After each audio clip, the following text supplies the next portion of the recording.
My landlord tried to evict me so his daughter could move into my apartment. When I refused, he cut the power and water, smirking, "You'll break sooner or later."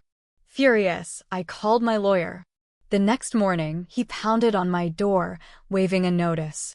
"Pack your bags, you're out."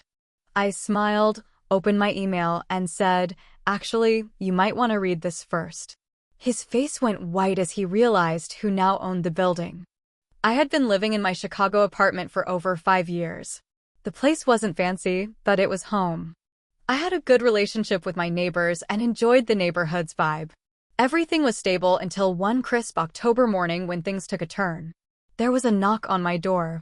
Standing there was Mr. Randall, my landlord, with a young woman by his side.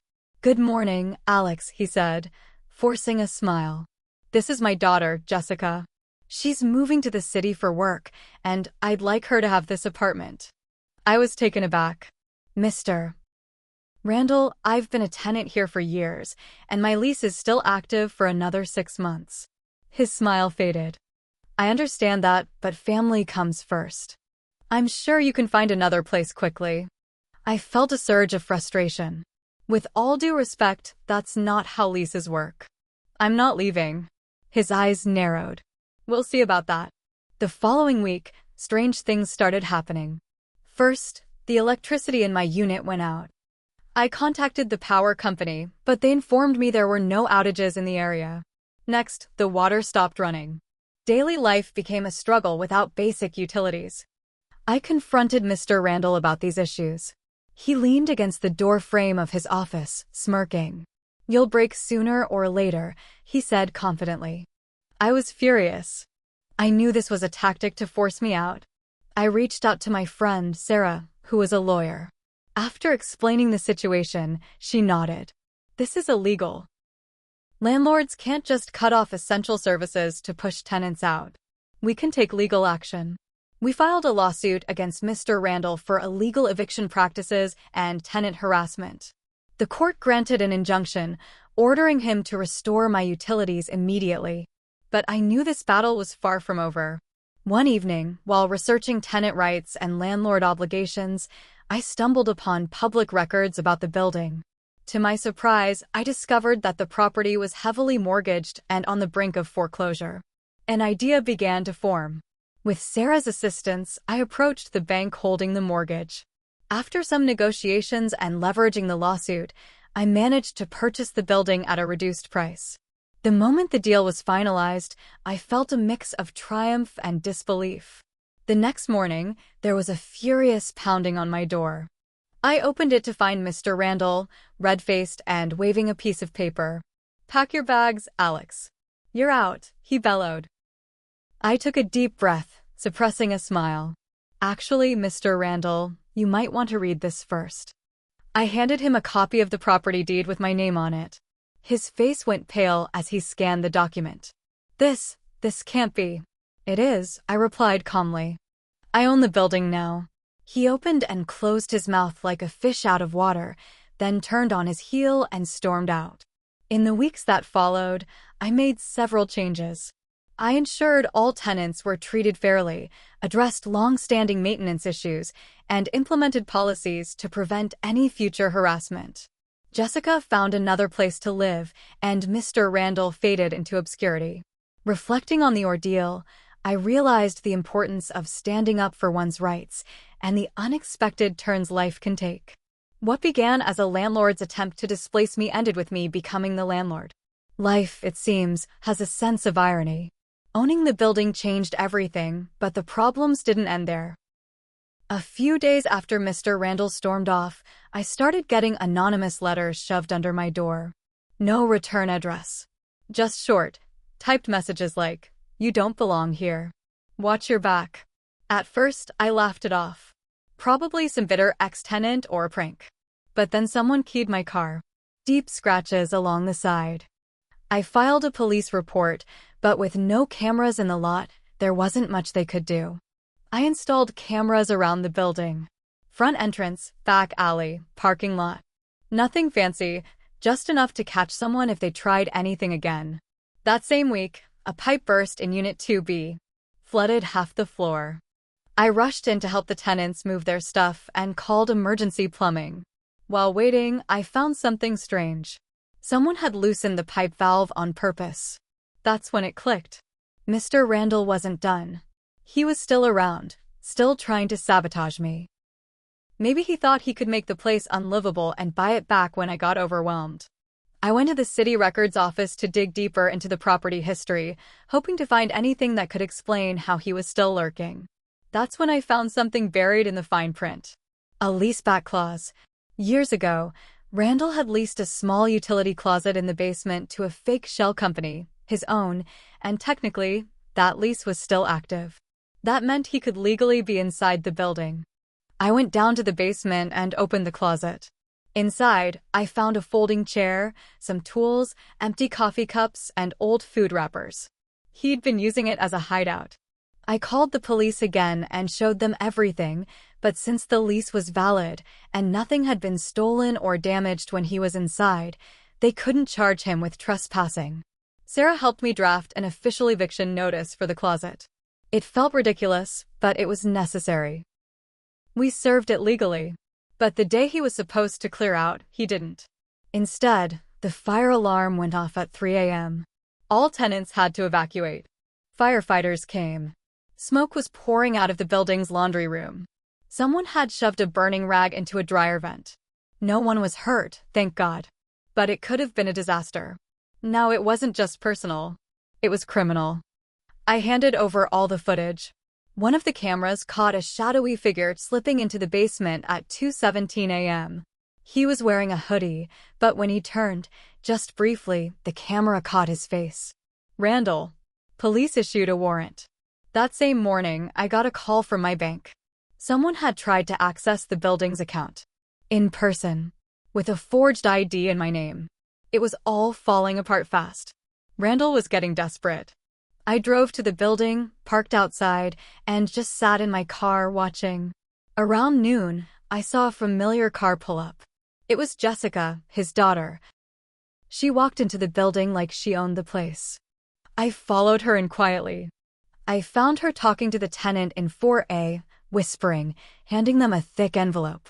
When she left, I knocked on the door. The tenant looked panicked. "It's nothing," they said, trying to close the door. I asked calmly, "Did she offer you money to say something against me?" They hesitated, then nodded slowly. Jessica was trying to turn tenants against me. One by one, I started hearing rumors in the building. The new owner doesn't care. He's worse than Randall. He's going to sell the place and kick everyone out. Lies. I called for a building-wide meeting in the lobby. I told everyone what was going on. Showed them the footage. Explained the sabotage, the fire, the forged ID. Most people understood. But a few didn't care. They just wanted peace and quiet. And now, even though I owned the building, it didn't feel like mine anymore. Randall had poisoned everything. The week after the building meeting, things went quiet for about 3 days. I started thinking maybe Randall had finally backed off. Maybe getting the cops involved shook him enough. But then I got a letter from the city inspector.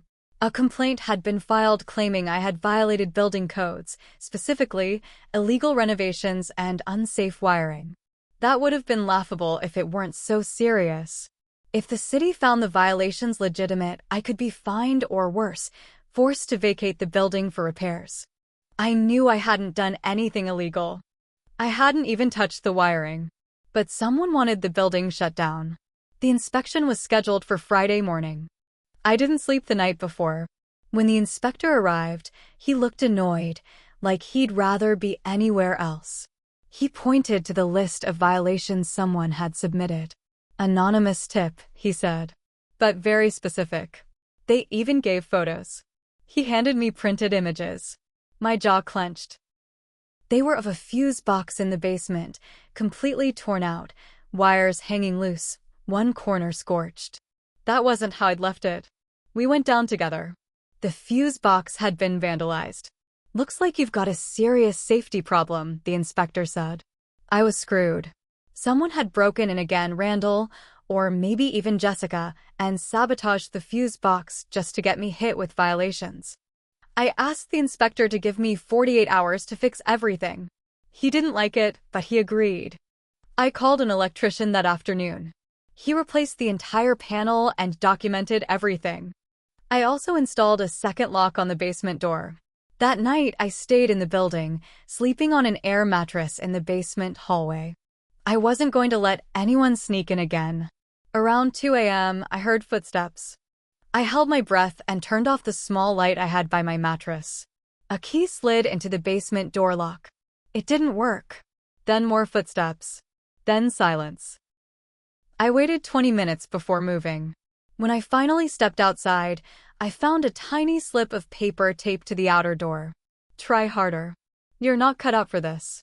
The next morning, I filed for a restraining order against Randall and Jessica both.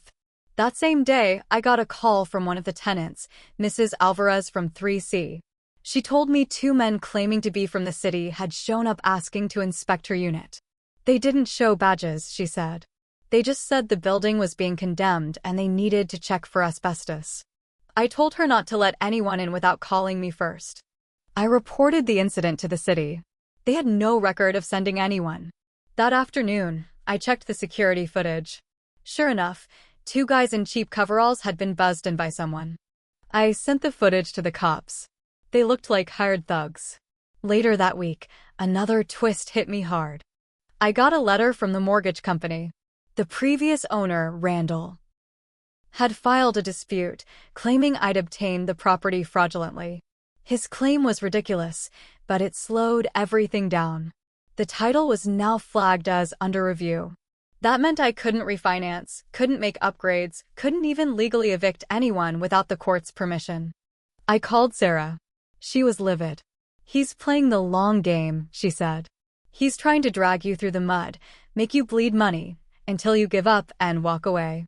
I'm not walking away, I said. But I was tired. Every day brought a new hit. And the worst one came that Friday. I got a call at work from the front desk of the building. They said there was a man trying to move furniture into Unit 5B. Problem was 5B was vacant, and I hadn't leased it. I rushed over. When I got there, sure enough, 2 guys were unloading a truck, carrying boxes upstairs. A woman was standing nearby with a clipboard. I asked what was going on. The woman introduced herself as Claire. She said she'd signed a 1-year lease for 5B through Randall's company. Someone had filed a complaint with the city's housing board. If they ruled against me, it could mean huge fines or even losing my property license. I sat on the edge of my bed that night, holding my head in my hands. I'd been through fights before. I'd grown up scrappy. But this was different. Randall had turned revenge into a job. He was ruining people's lives just to get back at me. But I wasn't backing down. I had a plan. I knew Randall wasn't going to stop unless something stopped him hard. Everything he threw at me, every twist, every lie, every low blow, it wasn't just an attack on me anymore. He was hurting innocent people. Claire was out $3,000. Mrs. Alvarez felt unsafe in her own home. Even the kids in the building started getting scared when someone knocked on the door. The problem was, every time I tried to fight back, Randall twisted the system. He knew the loopholes. He used them all. But he made one mistake. He underestimated how angry people can get when they're pushed too far. I took every complaint, every police report, every tenant statement, and gave it all to Sarah. She filed for a restraining order violation, a fraud investigation, and a civil suit. She also tipped off a journalist she knew at the Chicago Tribune. 2 weeks later, the story broke. Disgraced landlord behind harassment and arson attempts in Logan Square building. It was all there, Randall's fake leases, the sabotage, the break-ins, even the fire. There was a photo of the burned laundry room, side by side with a picture of Randall from the security camera. People started paying attention. More victims came forward, other tenants from past buildings he'd owned. One of them said Randall had once turned off heat during a snowstorm to get an old couple to move out. Another said he'd forged documents to evict a single mom. The city opened a full investigation. Then, out of nowhere, Randall disappeared. His number was disconnected. His office was empty. Jessica shut down her social media. They just vanished. But it wasn't over. A month later, I got a knock at the door. It was a federal agent. They said Randall had fled the state. He was wanted for fraud, harassment, and possibly arson. He was on the run. It should have been a victory, right? But the damage he left behind was deep. My building was still flagged under legal review, I was still getting threats from anonymous numbers, and I hadn't slept through a night in months. And then I made my mistake. I found out who helped Randall from the inside. One of my tenants, Jared, in 4D, was working with him. He'd let Randall in, passed along information, even helped spread fake reviews. Jared had seemed quiet, kept to himself, paid rent on time. I didn't go to the police. I didn't serve him eviction papers. I waited. One afternoon, while Jared was at work, I went into his unit for maintenance. I didn't steal anything. I didn't break anything. But I left something behind. On his kitchen table, I placed every printed copy of the complaints, his name highlighted where it showed up in text messages from Jessica. Then I said a single post-it on top. I know. So do the cops. He moved out the next morning. Left half his furniture behind. Never came back. It was petty. I know it was. But I was done playing nice. The building slowly came back to life. People started smiling again. Kids rode scooters in the hallway. Claire found a new job and stayed on as a permanent tenant. I hired a live-in manager to help take care of the place while I took a break. I spent a week in Michigan, at my cousin's cabin. No phone, no internet, just quiet. When I came back, there was a letter in my mailbox, no stamp, no name. Just a single sheet of paper. I lost everything because of you. Hope it was worth it. It wasn't signed. But I knew. It was worth it. Not because I won, but because I didn't break.